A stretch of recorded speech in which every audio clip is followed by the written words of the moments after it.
Bienvenue sur notre chaîne dédiée aux exploits méconnus de l'aviation militaire. Aujourd'hui, nous vous racontons l'une des histoires les plus extraordinaires de survie aérienne de la Seconde Guerre mondiale. Celle du sergent-chef Pierre Brossard, pilote français de 24 ans qui, lors d'une mission de bombardement au-dessus de l'Allemagne en mars 1944, survécut à ce qui reste l'un des mitraillages les plus intenses jamais documentés dans l'histoire de l'aviation de guerre.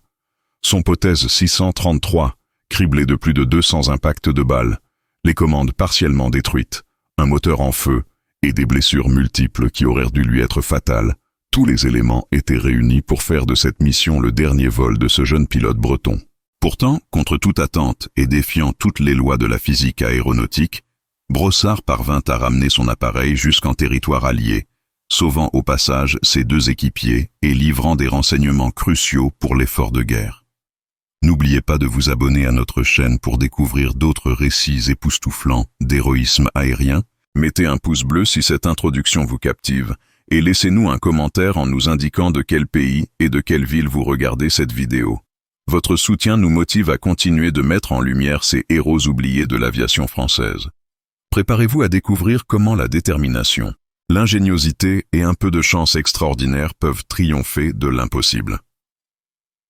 Le matin du 15 mars 1944, sur la base aérienne de Cognac récemment libérée, le sergent-chef Pierre Brossard effectuait sa vérification pré-vol habituelle sur son Potez 633, appareil de reconnaissance bombardement, que les équipages surnommaient affectueusement le cercueil volant, en raison de sa vulnérabilité face aux chasseurs ennemis.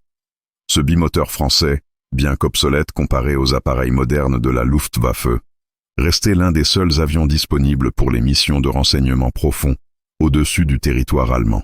Brossard, pilote expérimenté crédité de 28 missions de guerre, savait que cette sortie vers les installations industrielles de la Ruhr serait particulièrement périlleuse, mais il était loin d'imaginer qu'elle entrerait dans l'histoire de l'aviation comme l'un des exploits de survie les plus extraordinaires jamais réalisés.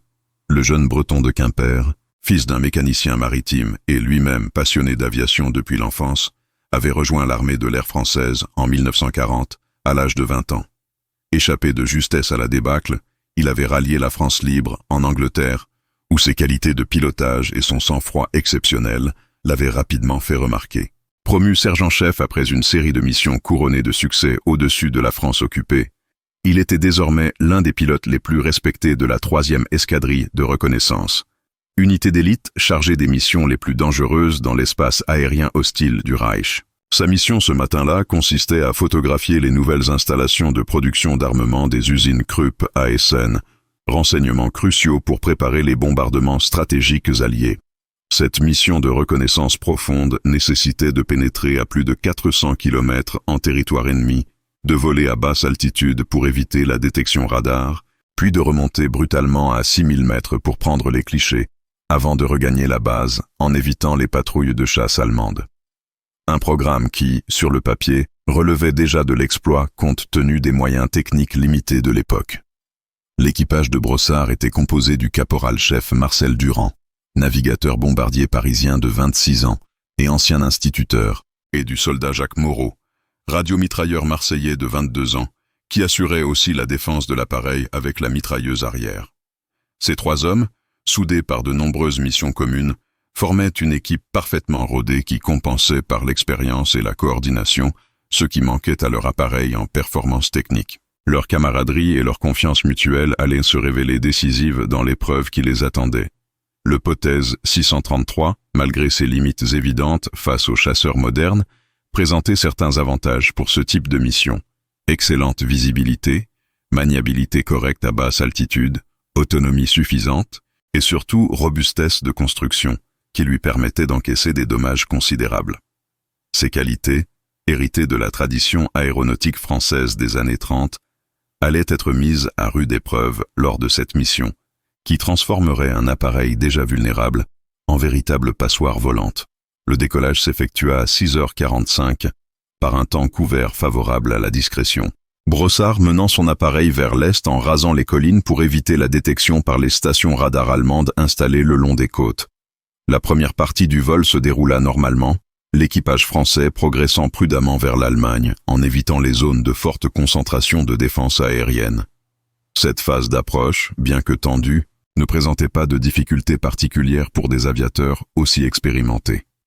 C'est vers 9h30, alors qu'ils atteignaient la périphérie d'Essen et s'apprêtaient à prendre de l'altitude pour commencer leur mission photographique, que l'équipage français aperçut la formation de chasseurs allemands qui allaient transformer cette mission de routine en lutte désespérée pour la survie. Six Focke-Wulf 190 de la JG-1, pilotés par des as expérimentés de la Luftwaffe, venaient de repérer le Potez isolé et fondaient sur lui avec la détermination de pilotes qui avaient en fait de l'interception d'avions alliés isolé leur spécialité. L'engagement qui allait suivre resterait dans les annales de l'aviation militaire comme l'un des combats aériens les plus inégaux et les plus acharnés de la Seconde Guerre mondiale. D'un côté, un bimoteur français obsolète, mal armé et survolant un territoire entièrement hostile. De l'autre, 6 chasseurs modernes pilotés par des professionnels aguerris, bénéficiant de tous les avantages tactiques et disposant d'un armement largement supérieur. Les lois de la guerre aérienne condamnaient sans appel l'équipage français, mais elles ne tenaient pas compte de facteurs humains qui allaient bouleverser toutes les prédictions. Brossard, apercevant les chasseurs allemands, eut juste le temps de prévenir ses équipiers. « Chasseurs ennemis, 6 heures. Préparez-vous au combat !» Ces mots, prononcés avec le calme qui caractérisait ce pilote exceptionnel, marquaient le début d'une bataille aérienne qui défierait toutes les probabilités de survie et transformerait un équipage français ordinaire en héros légendaire de l'aviation alliée. L'attaque allemande se déclenchera avec la précision mécanique qui caractérisait la Luftwaffe de 1944. L'Oberleutnant Klaus Richter, chef de patrouille expérimenté crédité de 32 victoires aériennes, dirigea ses 5 ailiers dans une manœuvre d'encerclement classique qui visait à prendre le Potez français dans un étau mortel. Les Focke-Wulf 190, armés chacun de 4 canons de 20 mm et de 2 mitrailleuses de 13 mm, possédaient une puissance de feu écrasante face au bimoteur français, qui ne disposait que d'une mitrailleuse défensive de 5 mm à l'arrière et d'une mitrailleuse synchronisée de même calibre tirant vers l'avant. Brossard réagit instantanément en plongeant son appareil vers le sol, espérant utiliser le relief accidenté de la rure pour gêner les manœuvres des chasseurs ennemis. Cette tactique de vol à très basse altitude, extrêmement périlleuse, était l'une des rares options disponibles pour un bombardier isolé face à une meute de chasseurs. Le Potez dévala vers la terre à plus de 400 km/h, frôlant les cheminées des usines Krupp, zigzagant entre les tours de refroidissement et les bâtiments industriels dans une démonstration de pilotage acrobatique qui stupéfia les Allemands. « Merde, ce Français pilote comme un diable !» s'exclama l'unterofficier Schmidt en voyant le bimoteur ennemi slalomer entre les obstacles, avec une précision millimétrique qui défait toute logique aéronautique.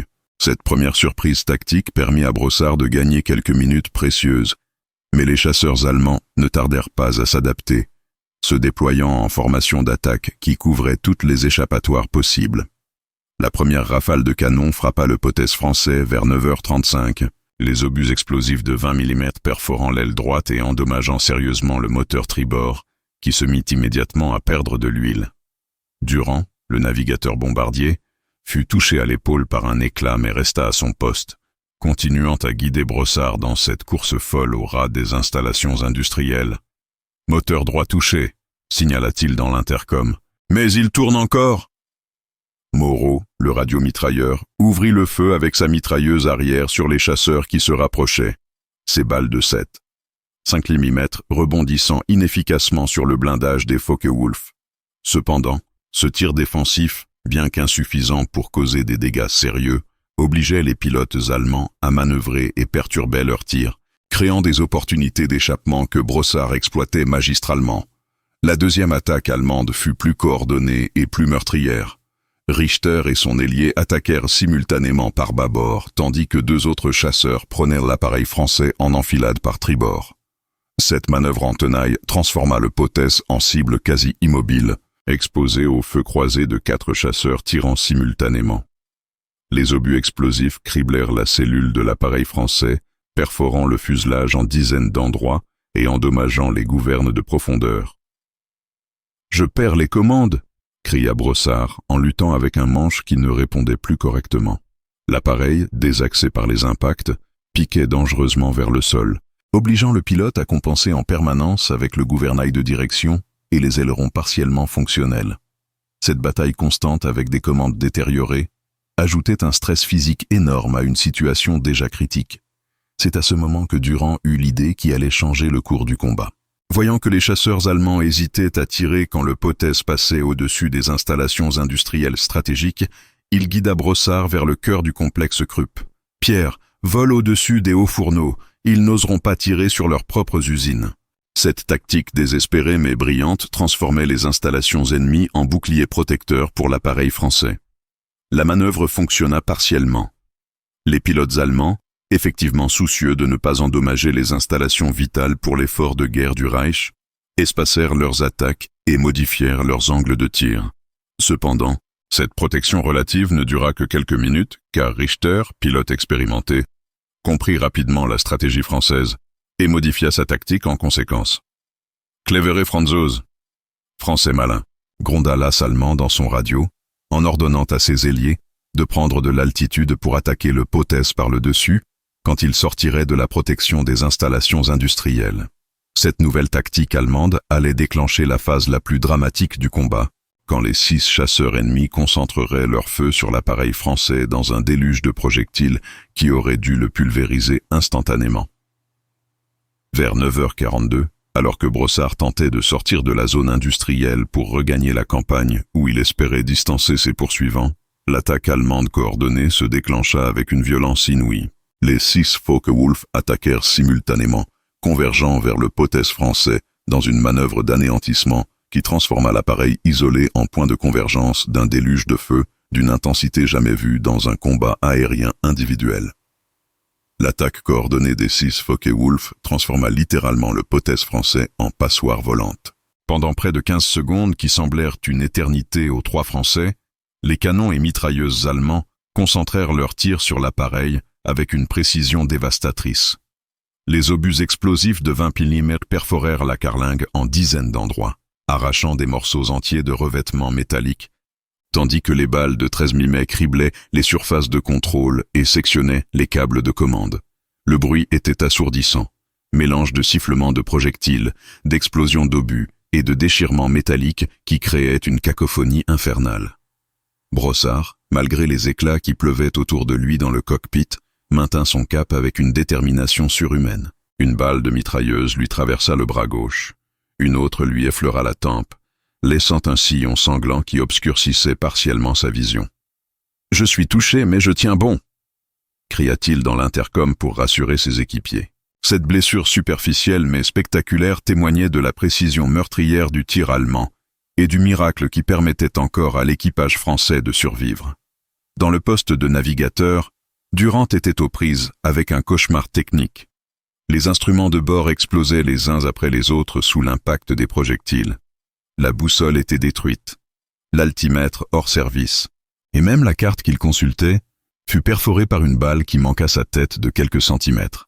Navigation à vue uniquement, signala-t-il stoïquement, continuant à guider son pilote malgré des conditions qui auraient découragé le navigateur le plus expérimenté. Moreau, à son poste de mitrailleur arrière, vivait un enfer particulier. Sa tourelle, directement exposée aux tirs ennemis, encaissait l'essentiel des projectiles. Miracle inexplicable.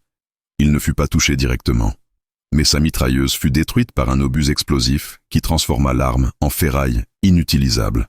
« Mitrailleuse hors service », annonça-t-il avec un calme remarquable, « mais je peux encore observer les chasseurs ennemis. » Cette perte de la seule arme défensive de l'appareil aggravait dramatiquement la situation tactique française. Le moteur tribord, déjà endommagé lors de la première attaque, rendit définitivement l'âme quand un obus explosa directement dans le compartiment moteur. L'explosion projeta des fragments métalliques incandescents qui déclenchèrent un incendie que Brossard parvint à éteindre en coupant l'arrivée de carburant. Cette perte de 50% de la puissance motrice compromettait gravement les capacités de fuite de l'appareil français, désormais réduit à voler sur un seul moteur avec des performances drastiquement diminuées. Plus grave encore, les commandes de vol étaient sérieusement endommagées.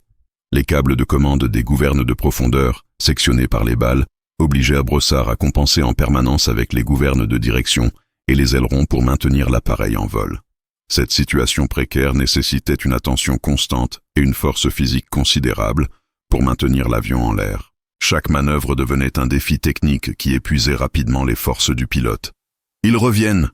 cria Moreau en voyant les chasseurs allemands se repositionner pour une nouvelle attaque. Les pilotes de la Luftwaffe, étonnés de voir leur proie encore en vol après un tel déluge de projectiles, préparaient un assaut final pour achever ce potesse français qui semblait défier toutes les lois de la destruction aérienne.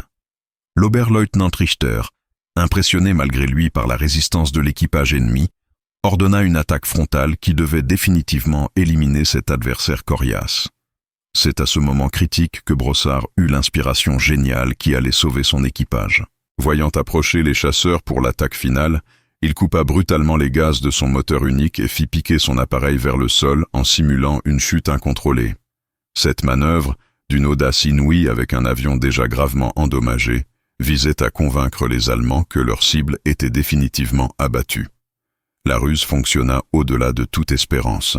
Les pilotes allemands, voyant le potesse plonger vers le sol en fumant abondamment, la fumée provenait du moteur droit détruit, conclurent logiquement que l'appareil français était condamné et allait s'écraser. Richter ordonna à sa patrouille de reprendre de l'altitude et de se remettre en chasse, estimant que leur mission était accomplie. Cette erreur d'appréciation tactique offrait à l'équipage français l'opportunité inespérée de s'échapper. Brossard maintint sa feinte de chute libre jusqu'à moins de 200 mètres du sol avant de redresser brutalement son appareil et de filer vers l'ouest au ras des arbres. Cette manœuvre acrobatique, réalisée avec des commandes endommagées et un seul moteur, relevait de l'exploit technique pur. Le potesse, transformé en épave volante, retrouvait paradoxalement une capacité de fuite grâce à l'ingéniosité de son pilote et à la croyance allemande en sa destruction. « Incroyable, ils sont partis !» s'exclama Durand en voyant les chasseurs allemands s'éloigner vers l'est. Cette première victoire tactique n'était cependant que le début d'un calvaire aérien qui allait durer plus de 2 heures. L'équipage français devait maintenant regagner son territoire avec un appareil criblé de balles, aux commandes défaillantes, privé de la moitié de sa puissance motrice et survolant 400 km de territoire ennemi hostile où la moindre patrouille pourrait achever ce qui avait été commencé par les chasseurs de Richter. Le vol de retour qui commençait allait révéler des qualités humaines et techniques exceptionnelles, transformant une mission de reconnaissance en épopée de survie qui défierait toutes les probabilités statistiques et marquerait l'histoire de l'aviation militaire comme l'un des exploits les plus remarquables jamais accomplis par un équipage français. Le vol de retour vers les lignes alliées commença dans des conditions qui auraient découragé le pilote le plus optimiste. Le potesse français, criblé de plus de 60 impacts directs et volant sur un seul moteur, progressait péniblement vers l'ouest à une vitesse réduite de moitié qui le rendait vulnérable à toute interception. Brossard, luttant constamment avec des commandes qui ne répondaient qu'aléatoirement, devait compenser en permanence les déséquilibres de l'appareil tout en naviguant à vue dans un territoire qu'il connaissait imparfaitement. La première difficulté majeure survint à 10h15 quand l'équipage français aperçut une nouvelle patrouille allemande. 4 Messerschmitt 109 de la JG-27 qui croisaient à moyenne altitude au-dessus de la vallée du Rhin. Ces chasseurs, bien que moins nombreux que la formation précédente, représentaient une menace mortelle pour l'appareil français déjà handicapé. Brossard prit immédiatement la décision de se poser dans un champ pour éviter la détection. Manœuvre d'une audace extraordinaire compte tenu de l'état de son appareil. L'atterrissage forcé dans un pré près de Cologne releva du miracle technique. Avec des trains d'atterrissage partiellement endommagés et des commandes défaillantes, Brossard parvint à poser son appareil en catastrophe sans le détruire, exploitant magistralement l'expérience acquise lors de ses nombreux vols de brousse en Afrique avant la guerre. Le potesse s'arrêta dans un nuage de poussière après avoir labouré le sol sur plus de 300 mètres, intact mais immobilisé en territoire ennemi. « Tout le monde dehors pour vérifier les dégâts !» ordonna Brossard en coupant le contact. L'inspection révéla un spectacle hallucinant. L'appareil était littéralement criblé de trous, ressemblant plus à un gruyère volant qu'à un avion militaire. Durand compta méthodiquement les impacts. 127 trous de balles et d'éclats d'obus perforèrent la carlingue, les ailes et même l'hélice du moteur fonctionnel. « Comment cet avion peut-il encore voler ?» s'interrogea-t-il avec stupéfaction. Moreau, mécanicien de formation avant sa mobilisation, entreprit une réparation de fortune avec les moyens du bord.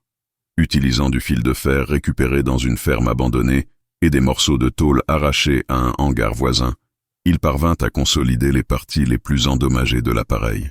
Ces réparations artisanales, bien qu'insuffisantes pour retrouver les performances normales, permettaient d'espérer continuer le vol vers l'ouest.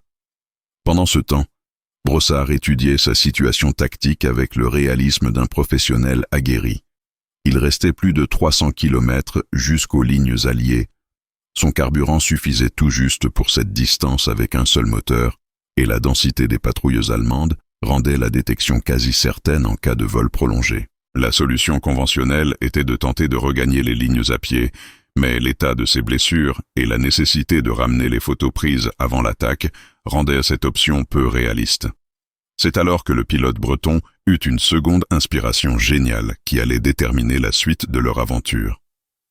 Observant les mouvements du trafic aérien allemand, il remarqua que les appareils de transport de la Luftwaffe volaient sans escorte dans cette zone arrière, bénéficiant visiblement d'une relative sécurité. « Et si nous nous faisions passer pour un appareil allemand en détresse ?» suggéra-t-il à ses équipiers. Cette idée audacieuse nécessitait un camouflage de fortune mais réalisable. Moreau fabriqua des croix allemandes avec de la peinture trouvée dans une grange et les apposa grossièrement sur les ailes et le fuselage, masquant partiellement les cocardes françaises.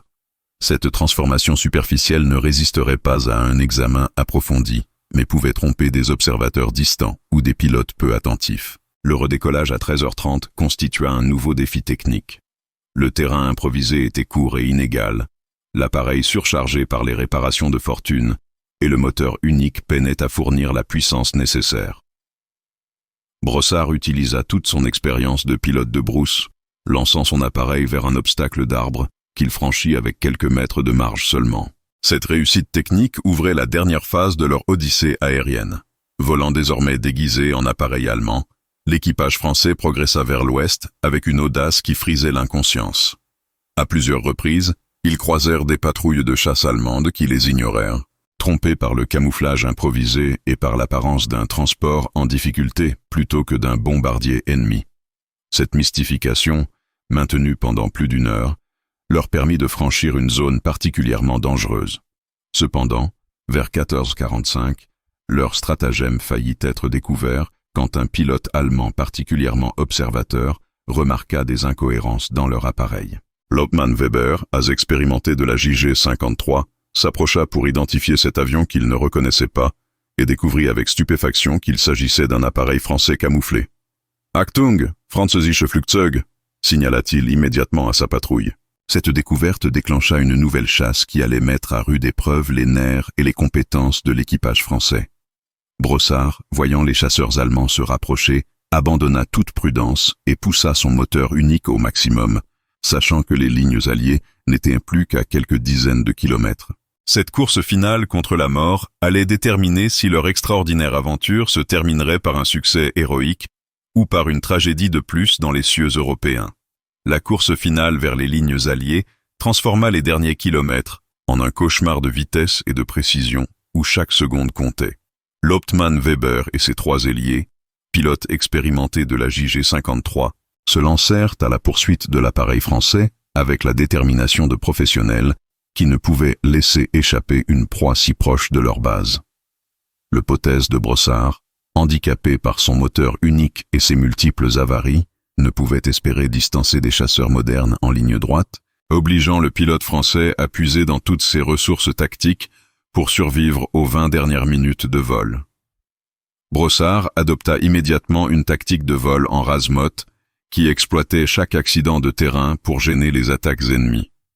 Filant entre les collines boisées de l'Eiffel à moins de 50 mètres d'altitude, le poté français zigzaguait comme un lapin poursuivi, utilisant les reliefs, les bosquets et même les lignes électriques comme obstacles naturels qui obligèrent les chasseurs allemands à espacer leurs attaques et à modifier constamment leur trajectoire de tir. « Ils sont juste derrière nous », signalait Moreau depuis son poste d'observation arrière, suivant les évolutions des 4 Messerschmitt, qui tentaient de se placer en position de tir. Sa voix restait étonnamment calme malgré la proximité mortelle des chasseurs ennemis, témoignant de l'extraordinaire sang-froid développé par cet équipage au fil de cette journée exceptionnelle. Cette sérénité dans l'adversité constituait l'un de leurs atouts majeurs face à des adversaires techniquement supérieurs. Weber ouvrit le feu vers 15h02 Ces canons de 20 mm crachant des obus explosifs qui passèrent si près du Potez que Durand sentit le souffle des explosions. « Tire à 10 mètres tribord !» annonça-t-il en guidant Brossard dans une manœuvre d'évitement qui frôla la catastrophe. L'appareil français évita de justesse un pylône électrique en basculant sur l'aile, démonstration acrobatique qui arracha un juron d'admiration à l'as allemand. « Donnerwetter, dieser Franzose fliegt wie ein Teufel !» Tonnerre, ce Français vole comme un diable. La précision du pilotage de Brossard dans ces conditions extrêmes relevait du génie aéronautique pur. Aux commandes d'un appareil aux réactions imprévisibles, blessé et épuisé par plus de 5 heures de tension constante, il réalisait des manœuvres que n'aurait pas renié un pilote de voltige dans des conditions normales. Cette maîtrise technique exceptionnelle, combinée à une connaissance intuitive de son appareil handicapé, transformait chaque évitement en chef-d'œuvre de précision aéronautique. À 15h08, un obus allemand frappa directement l'aile gauche du Potez, arrachant une section d'aileron et créant un déséquilibre qui faillit faire partir l'appareil en vrille incontrôlée. Brossard compensa immédiatement en jouant sur les gaz et le gouvernail. Maintenant miraculeusement son avion en vol malgré cette nouvelle avarie qui aggravait encore ses difficultés de pilotage. « Aile gauche touchée, mais on tient encore », annonça-t-il avec cette sobriété qui caractérisait ses communications même dans les moments les plus critiques. C'est à cet instant que l'équipage français aperçut au loin les premières fumées d'artillerie qui marquaient la ligne de front. Ces panaches de fumée blanche et grise, distants d'encore 15 km, représentèrent l'espoir de salut pour des hommes qui volaient depuis plus de 8 heures dans des conditions impossibles. Durand, consultant sa montre et calculant la vitesse de progression, annonça « Encore 10 minutes jusqu'aux lignes alliées si nous maintenons ce cap ». Weber et ses ailiers intensifièrent leurs attaques, conscients que leur proie allait leur échapper s'ils ne l'abattaient pas rapidement. Les 4 Messerschmitt attaquèrent simultanément, convergeant vers le Potez français dans un déluge de feu qui transforma les derniers kilomètres en véritable enfer aérien. Les obus explosifs créaient un rideau mortel autour de l'appareil français, qui semblait voler dans un orage métallique d'une intensité surréaliste. Moreau, toujours à son poste d'observation, comptabilisait les nouvelles touches avec un détachement de techniciens. 15 nouveaux impacts sur le fuselage arrière, structure qui tient encore. Cette précision maniaque dans l'analyse des dommages révélait comment ces hommes conservaient leur lucidité technique, même dans les situations les plus désespérées. Leur professionnalisme intact constituait un rempart psychologique contre la panique qui aurait pu les perdre. À 15h15, quand les premières balles de DCA alliées commencèrent à éclater autour des chasseurs allemands, Weber comprit qu'il devait abandonner la poursuite. Les canons anti-aériens britanniques et américains déployés le long du front ne faisaient pas de distinction entre appareils amis et ennemis dans cette zone contestée, créant un rideau protecteur involontaire pour l'appareil français. « Verdammt! Flak !» gronda l'assaillement en ordonnant à sa patrouille de faire demi-tour. Brossard, voyant les chasseurs allemands s'éloigner, poussa un soupir de soulagement qui trahissait pour la première fois l'énorme tension qu'il avait accumulée pendant cette journée extraordinaire. « Les Fritz abandonnent », annonça-t-il à ses équipiers. Plus que quelques kilomètres et nous sommes tirés d'affaire.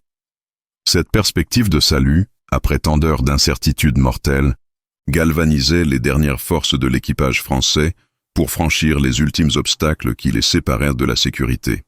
Le franchissement effectif des lignes alliées à 15h23 marqua l'aboutissement de l'une des odyssées aériennes les plus extraordinaires de la guerre. Le Potez français, méconnaissable tant il était criblé d'impact, survola les positions britanniques dans un silence ému qui contrastait avec le vacarme des heures précédentes. En bas, les soldats alliés levèrent la tête vers ce fantôme volant qui incarnait l'acharnement français face à l'adversité.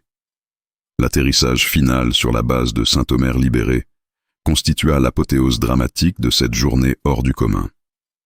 Vers 15h45, les contrôleurs aériens britanniques virent arriver un appareil non identifié qui semblait voler par miracle tant il paraissait endommagé. Le Potez de Brossard, ressemblant plus à une épave qu'à un avion en état de vol, effectua une approche chaotique rendue périlleuse par la défaillance partielle des systèmes de contrôle et l'épuisement extrême de son pilote, qui luttait depuis des heures contre des commandes récalcitrantes.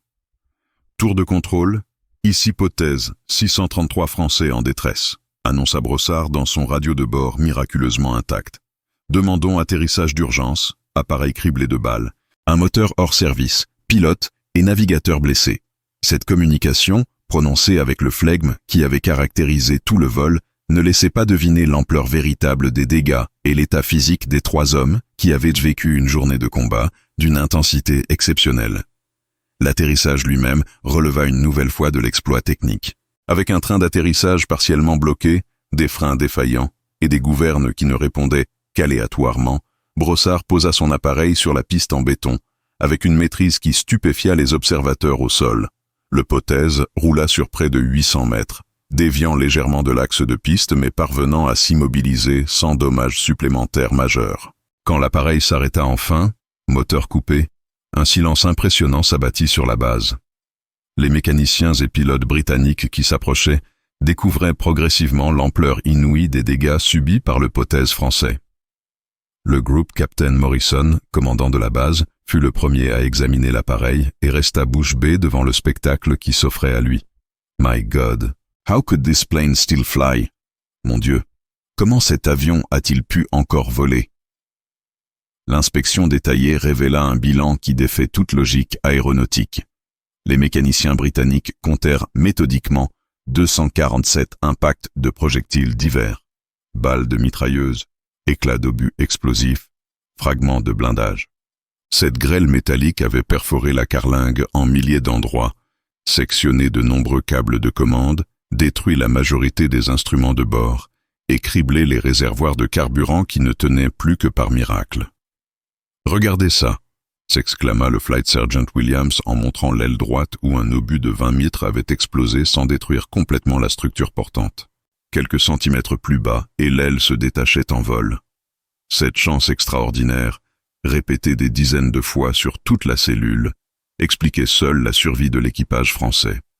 La marge entre la vie et la mort s'était mesurée en millimètres pendant toute cette mission. L'examen du cockpit révéla des détails encore plus saisissants.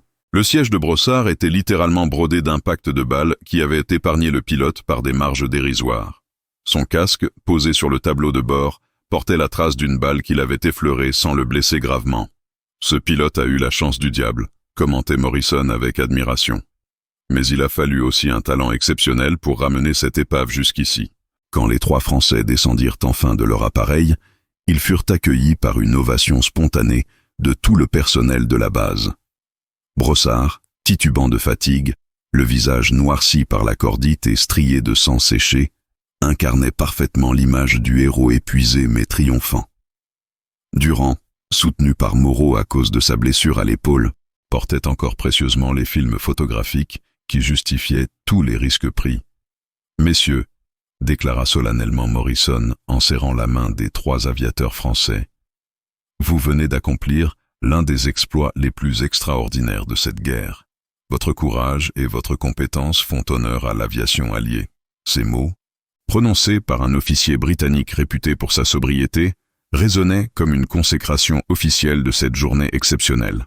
Les services de renseignement alliés s'empressèrent d'examiner les photographies rapportées par Durand. Ces clichés des installations Krupp, pris au péril de la vie de l'équipage, révélaient des détails cruciaux sur les nouvelles productions d'armement allemandes. Ces informations valent une division entière, déclara le major Thompson du Intelligence Service. Elles vont permettre de planifier des bombardements d'une précision redoutable. L'examen médical révéla que les 3 hommes souffraient de multiples blessures légères, mais aussi d'un épuisement nerveux considérable. Le médecin-chef de la base, le squadron leader Harris, nota dans son rapport. Ces hommes ont subi un stress physiologique et psychologique extrême pendant plus de 9 heures. Leur résistance physique et mentale dépasse tout ce que j'ai pu observer chez d'autres aviateurs. Cette analyse médicale objectivait scientifiquement l'intensité exceptionnelle de leur épreuve. L'impact psychologique de cette mission sur l'équipage français était profond mais différencié. Brossard, soutenu par la satisfaction du devoir accompli, montrait une résistance remarquable au stress post-traumatique. Durand, plus introverti, accusait davantage le contre-coup émotionnel de cette journée de violence extrême. Moreau, le plus jeune, oscillait entre fierté et incrédulité face à ce qu'ils venaient de vivre. La nouvelle de leur exploit se répandit rapidement dans les milieux de l'aviation alliée, créant une légende qui dépassait largement les faits déjà extraordinaires. Les services de propagande alliés, conscients de la valeur morale de ce récit, commencèrent immédiatement à préparer une version destinée à soutenir le moral des équipages et de la population civile. Cette instrumentalisation héroïque, bien que compréhensible, allait parfois déformer la réalité de leur expérience. Les jours suivants, l'atterrissage miraculeux transformèrent l'équipage français en célébrités involontaires de l'aviation alliée. Dès le lendemain, des journalistes de toute nationalité affluaient vers Saint-Omer pour rencontrer ces héros du ciel, dont l'exploit défraie déjà les chroniques militaires. Brossard, Durand et Moreau se trouvaient propulsés malgré eux sur le devant de la scène médiatique, statut qu'ils acceptaient avec la modestie caractéristique des vrais professionnels de l'aviation militaire. Le Times de Londres titrait « French Crew's Miraculous Escape After 200 Bullet Hits », l'évasion miraculeuse d'un équipage français après 200 impacts de balles. Tandis que l'édition française de BBC Radio consacrait une émission entière à leur aventure. Cette médiatisation massive, orchestrée par les services de propagande alliés, visait à démontrer que l'esprit combatif français était intact malgré les revers de 1940 et que les aviateurs de France libre rivalaient en courage avec leurs homologues britanniques et américains. Cependant, cette notoriété soudaine créait des tensions inattendues au sein de l'équipage. Brossard, naturellement charismatique et bon orateur, était systématiquement présenté comme le héros principal de l'aventure, éclipsant parfois le rôle crucial joué par Durand et Moreau. Cette hiérarchisation médiatique, contraire à l'esprit de camaraderie qui unissait les trois hommes, commençait à créer des malaises subtils qui révélaient la difficulté de transformer une aventure collective en récit héroïque individualisé. L'analyse technique de leur exploit par les ingénieurs aéronautiques britanniques et américains révélait des aspects encore plus surprenants. L'étude de l'épave d'hypothèse 633 mettait en évidence des phénomènes de résistance structurelle qui dépassaient les calculs théoriques de l'époque. Cet appareil aurait dû se désintégrer en vol, observait le professeur Jenkins du Royal Aircraft Establishment. Sa survie révèle des qualités de conception que nous n'avions pas soupçonnées chez les constructeurs français. Cette réévaluation technique des capacités de l'aviation française d'avant-guerre intéressait particulièrement les industriels alliés engagés dans l'effort de guerre. Des représentants de Boeing, Lockheed et de Havilland vinrent étudier les vestiges d'hypothèses pour comprendre les secrets de cette résistance exceptionnelle. Leurs conclusions influenceraient les designs futurs, prouvant que même dans la défaite, l'ingénierie française apportait des enseignements précieux. L'impact de leur exploit sur le moral des autres équipages français était considérable et majoritairement positif. Les aviateurs de la France libre y trouvaient la preuve que le courage et la compétence pouvaient triompher des handicaps matériels, message particulièrement important pour des hommes qui volaient souvent avec des appareils moins performants que ceux de leurs alliés. Cette dimension psychologique de l'exploit dépassait largement sa valeur militaire immédiate. Cependant, cette glorification créait aussi des attentes irréalistes chez certains jeunes pilotes qui rêvaient d'égaler les prouesses de Brossard. Le commandement français dut rappeler que cet exploit était exceptionnel par définition et qu'il ne fallait pas encourager des prises de risques inconsidérées. Le courage ne doit jamais verser dans la témérité, rappelait le général Vallin dans une directive aux escadrilles. L'exemple de Brossard montre ce que peuvent accomplir le professionnalisme et la détermination, pas l'imprudence. Les services secrets allemands s'intéressèrent également à cette affaire, cherchant à comprendre comment un appareil français obsolète avait pu échapper à leur meilleur pilote de chasse. L'Oberst Müller, responsable de l'analyse des tactiques alliées à l'OKL, Oberkommando der Luftwaffe, ordonna une enquête approfondie sur cet incident qui remettait en question l'invincibilité supposée de leurs chasseurs. Cette préoccupation allemande témoignait de l'impact psychologique de l'exploit français même sur l'ennemi. L'étude psychiatrique de l'équipage révélait des réactions post-traumatiques différenciées qui éclairaient les mécanismes de résistance au stress extrême. Brossard montrait une capacité de récupération remarquable, probablement liée à sa personnalité de leader et à sa satisfaction d'avoir réussi une mission impossible. Durand accusait davantage le contre-coup, développant une anxiété chronique qui nécessiterait plusieurs mois de traitement. Moreau, le plus jeune, alternait entre phases d'exaltation et moments de doute sur la réalité de ce qu'ils avaient vécu. Le docteur Freeman, psychiatre militaire britannique chargé de leur suivi, notait dans son rapport « Ces hommes ont vécu en quelques heures une condensation d'expériences traumatiques qui équivaut à plusieurs mois de combats intensifs. Leur capacité à maintenir leur cohésion d'équipe et leur efficacité opérationnelle dans ces conditions révèlent des qualités psychologiques exceptionnelles qui mériteraient une étude approfondie. Cette analyse scientifique objectivait l'aspect humain de leur performance. L'attribution des décorations militaires posa des questions délicates de hiérarchisation des mérites. Brossard reçut la Croix de la Libération, distinction rarissime réservée aux actes d'héroïsme les plus exceptionnels. Durand et Moreau furent décorés de la Croix de guerre avec palme. Cette différenciation, justifiée par les responsabilités de commandement, créa néanmoins des frustrations subtiles qui révélaient la difficulté d'évaluer équitablement les contributions individuelles dans une action collective. L'exploitation propagandiste de leur histoire par les services alliés prit parfois des formes qui déplaisaient aux intéressés. Des versions romancées, enrichies de détails fictifs pour les besoins dramatiques, commencèrent à circuler dans la presse populaire. Ces déformations, bien qu'inspirées par des motivations patriotiques légitimes, contrariaient les trois aviateurs qui tenaient à la vérité factuelle de leur expérience et craignaient que ces exagérations ne discréditent leur exploit réel. L'impact technique de l'exploit de Brossard dépassa largement la simple valeur d'exemple héroïque pour influencer concrètement l'évolution de l'aviation militaire alliée.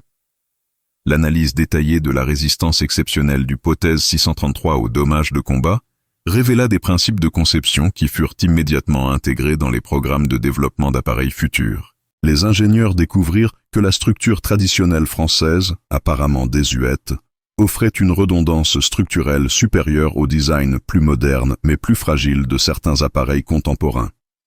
Le professeur Morrison du MIT, spécialement dépêché pour étudier l'épave, publia un rapport qui révolutionna l'approche de la survivabilité en combat aérien. Cette machine française nous enseigne que la robustesse prime sur la performance pure, concluait-il.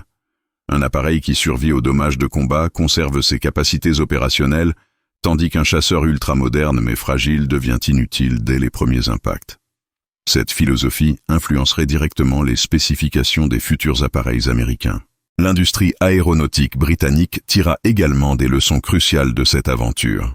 De Havilland modifia les plans de son futur Mosquito pour intégrer des systèmes de redondance inspirés de l'étude du Potez français.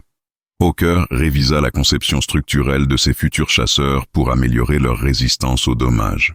Ces adaptations, directement inspirées de l'analyse de l'exploit de Brossard, sauveraient des centaines de vies d'aviateurs alliés dans les combats à venir. Du côté tactique, l'aventure de l'équipage français inspira de nouvelles doctrines d'utilisation des appareils de reconnaissance. L'état-major allié développa des procédures de vol en territoire ennemi qui intégraient les techniques improvisées par Brossard. Vol à très basse altitude, utilisation du relief, camouflage d'opportunité, feinte de destruction. Ces méthodes, codifiées et enseignées dans les écoles de pilotage, améliorèrent significativement les taux de survie des missions de reconnaissance profonde.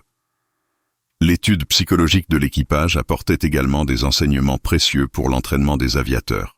Le Dr Freeman identifiait plusieurs facteurs de résistance au stress qui pouvaient être développés par l'instruction. Cohésion d'équipe, confiance en son matériel, capacité d'improvisation technique, maintien du moral par la plaisanterie et l'entraide. Ces observations furent intégrées dans les programmes de formation des équipages, révolutionnant l'approche psychologique de la préparation au combat. 6 mois après leur exploit, les 3 aviateurs français furent affectés à des missions différentes qui reflétaient l'évolution de leur personnalité et de leurs compétences après cette épreuve extraordinaire. Brossard, promu capitaine, fut nommé instructeur dans une école de pilotage de chasse où il transmettait son expérience aux nouvelles générations d'aviateurs. Son enseignement, nourri de son aventure personnelle, donnait aux élèves une compréhension concrète des réalités du combat aérien que ne pouvaient offrir les instructeurs traditionnels. Durand, également promu, choisit de se spécialiser dans la navigation aérienne et devint l'un des experts français de la navigation aux instruments et de la météorologie de guerre. Son expérience traumatisante mais formatrice du vol sans instruments l'avait sensibilisé aux aspects techniques de la navigation qui sauvaient les vies. Il développa plusieurs innovations en matière d'équipement de bord qui améliorèrent considérablement la précision et la sécurité des vols de guerre. Moreau, le plus jeune et le plus marqué psychologiquement par leur aventure, demanda sa mutation vers les services techniques, où il participa au développement de nouveaux systèmes d'armement défensif pour bombardiers. Son expérience de l'impuissance face aux chasseurs ennemis l'avait motivé à concevoir des solutions techniques pour améliorer les chances de survie des équipages isolés. Ces inventions, directement inspirées de leurs combats désespérés, équipèrent de nombreux appareils alliés. L'héritage technique de leur exploit se matérialisait ainsi dans des améliorations concrètes qui bénéficiaient à l'ensemble de l'aviation alliée. Chacun des 3 hommes contribuait, selon ses compétences et sa personnalité, à transformer leur expérience individuelle en progrès collectif. Cette conversion de l'héroïsme en innovation technique illustrait parfaitement comment les leçons du combat pouvaient être capitalisées pour le bien commun. L'étude de leur cas inspira également la création d'un nouveau service de récupération des équipages abattus en territoire ennemi. L'état-major allié comprit que des aviateurs exceptionnellement motivés et compétents pouvaient survivre dans des conditions impossibles s'ils recevaient une formation appropriée aux techniques d'évasion et de survie. Cette prise de conscience conduisit au développement de programmes spécialisés qui sauveraient de nombreuses vies pendant le reste de la guerre. L'influence de leur aventure sur la culture militaire française était également profonde et durable. Leur histoire devint un cas d'école enseigné dans toutes les écoles militaires françaises, illustrant les valeurs traditionnelles de l'armée française. Courage, débrouillardise, solidarité, refus de l'abandon. Cette dimension pédagogique perpétuait l'exemple de l'équipage bien au-delà de leur exploit individuel. Paradoxalement, c'est peut-être du côté allemand que leur exploit eut l'impact technique le plus significatif. L'analyse de cet incident par les services techniques de la Luftwaffe révéla des faiblesses dans les tactiques allemandes d'interception et dans l'efficacité réelle de leur armement aérien. Ces leçons, bien qu'acquises aux dépens de l'orgueil allemand, conduisirent à des modifications des procédures de chasse qui améliorèrent paradoxalement l'efficacité de l'aviation ennemie. Cette influence technique multidirectionnelle révélait comment un exploit individuel pouvait rayonner dans tous les domaines de l'innovation militaire, transformant une aventure personnelle en catalyseur de progrès technologiques et tactiques qui dépassaient largement les circonstances de sa réalisation originelle. 1 an après leur exploit légendaire, le destin des 3 aviateurs français avait pris des directions aussi différentes que révélatrices de l'impact profond et durable de leur aventure extraordinaire sur leurs personnalités respectives. Cette évolution personnelle, attentivement suivie par les services médicaux et psychologiques alliés, fournissait des données précieuses sur les effets à long terme du stress de combat extrême et sur les mécanismes de résilience humaine face aux épreuves exceptionnelles. Brossard, devenu une figure emblématique de l'aviation française libre, avait transformé sa notoriété en outil pédagogique au service de la formation des nouveaux pilotes. À l'école de chasse de Mérignac, où il enseignait les techniques de survie en milieu hostile, son cours sur l'improvisation tactique en situation critique était suivi avec une attention religieuse par des élèves qui y puisaient bien plus que des techniques. Une philosophie du combat aérien basée sur l'adaptabilité, l'intelligence tactique, et surtout la conviction que l'impossible n'existe pas pour un pilote déterminé. « Messieurs », expliquait-il régulièrement à ses élèves, « un avion criblé de balles peut encore voler si le pilote refuse d'accepter sa défaite. La différence entre un héros et un homme ordinaire n'est pas le courage. Nous en avons tous, mais la capacité à continuer de réfléchir et d'agir quand tout semble perdu. » Cette philosophie pragmatique, née de son expérience personnelle, formait des générations de pilotes qui affronteraient les défis de la guerre avec une mentalité révolutionnée. Durand avait canalisé son traumatisme post-mission vers une spécialisation technique qui lui permettait de contribuer à l'effort de guerre tout en évitant le stress du combat direct. Devenu expert en système de navigation d'urgence au Centre d'études techniques de l'armement, il développait des innovations qui sauvaient quotidiennement des vies d'aviateurs. Son invention la plus remarquée, un système de navigation simplifié pour pilotes en détresse, équipait désormais tous les appareils de reconnaissance alliés opérant au-dessus de l'Europe. « Chaque innovation que je développe, confiait-il à sa femme dans une lettre, me rappelle notre mission du 15 mars. Je revois constamment ces moments où nous volions aux instruments détruits, et je me dis qu'il faut donner aux autres pilotes les outils que nous n'avions pas. » Cette motivation personnelle profonde transformait son traumatisme en force créatrice qui bénéficiait à l'ensemble de l'aviation alliée. Moreau avait choisi une voie différente, mais également inspirée par leur aventure commune. Muté dans les services de renseignement technique, il analysait les épaves d'appareils ennemis pour comprendre leurs points faibles et développer de meilleures tactiques d'attaque.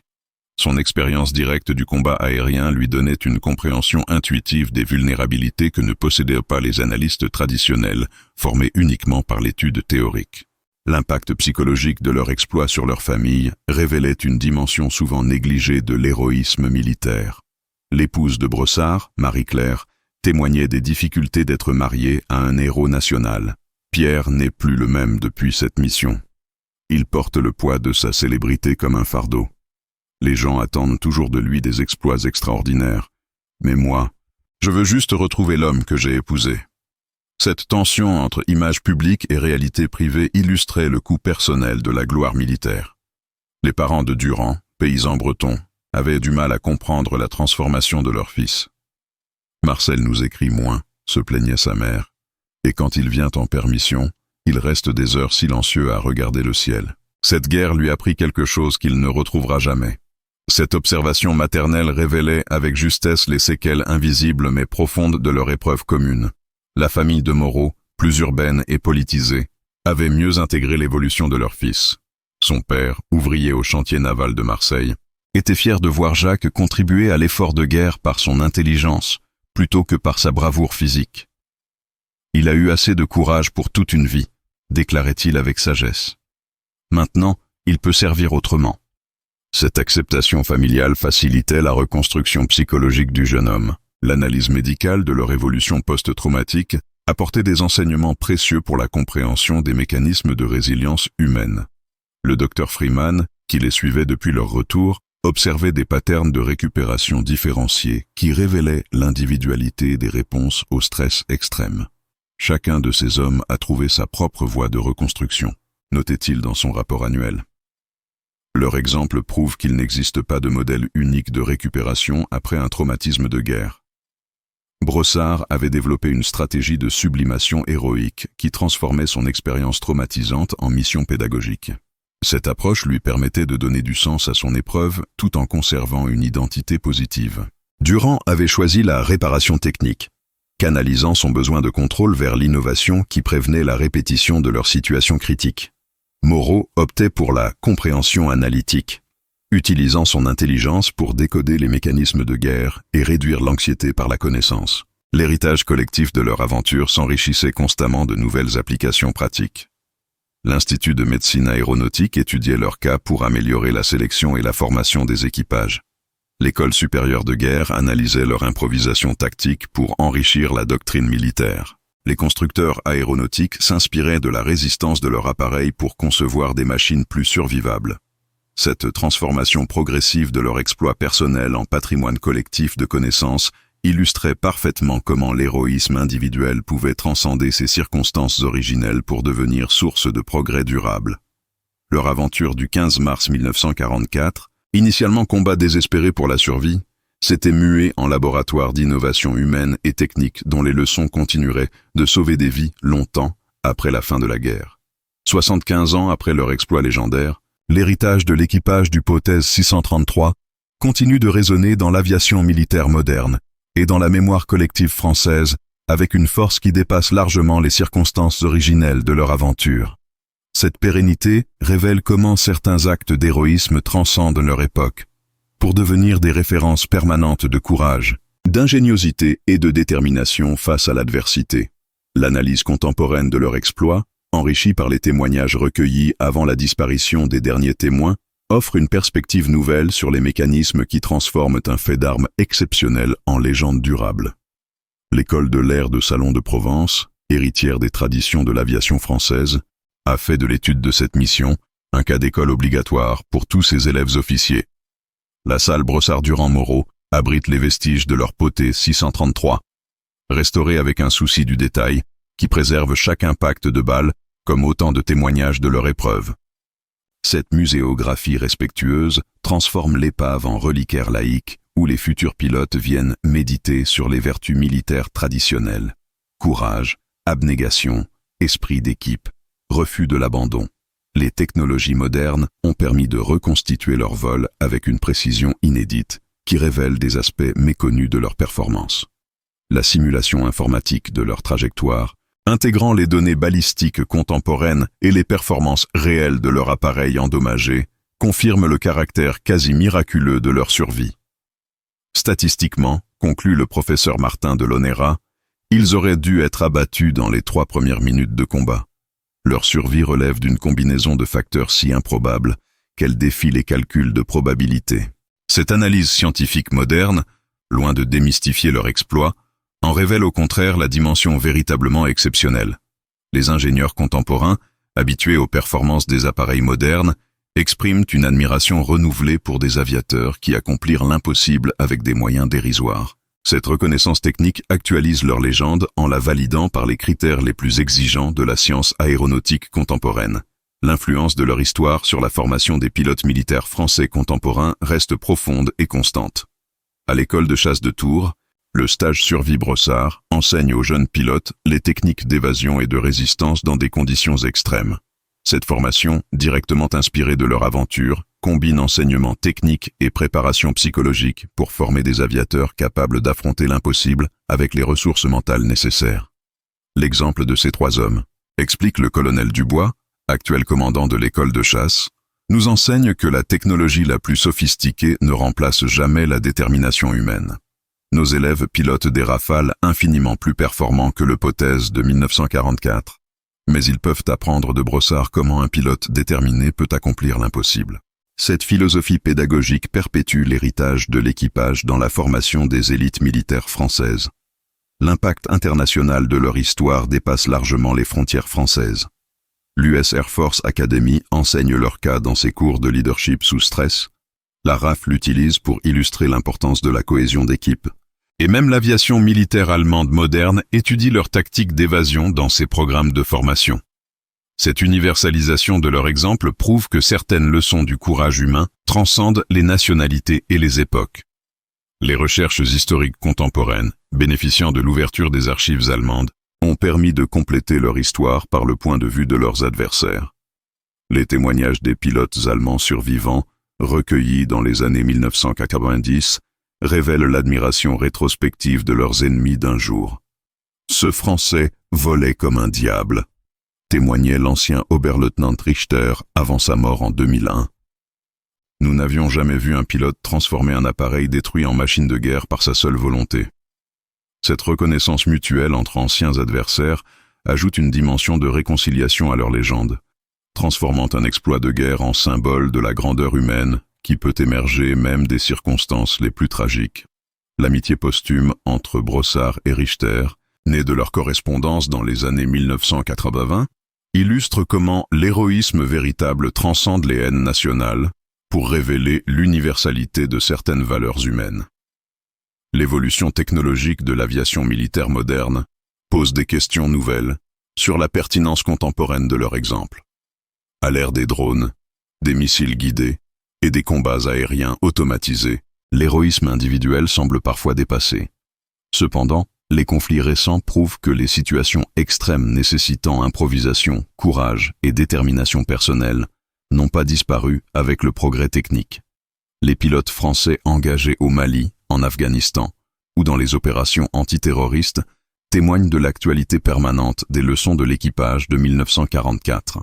Quand tout va mal, témoigne le commandant Leroux, pilote de Mirage 2000, je repense à l'histoire de Brossard. S'il lui a pu ramener son épave criblée de balles, je peux surmonter mes problèmes techniques avec un appareil moderne. Cette filiation spirituelle maintient vivante leur inspiration à travers les générations. L'héritage de leur exploit réside finalement moins dans les détails techniques de leur performance que dans la démonstration intemporelle que l'excellence humaine peut triompher des circonstances les plus défavorables. Leur histoire enseigne que le courage ne consiste pas à ignorer le danger, mais à continuer d'agir efficacement malgré la peur. Leur intelligence tactique prouve que l'innovation peut naître de la nécessité la plus extrême.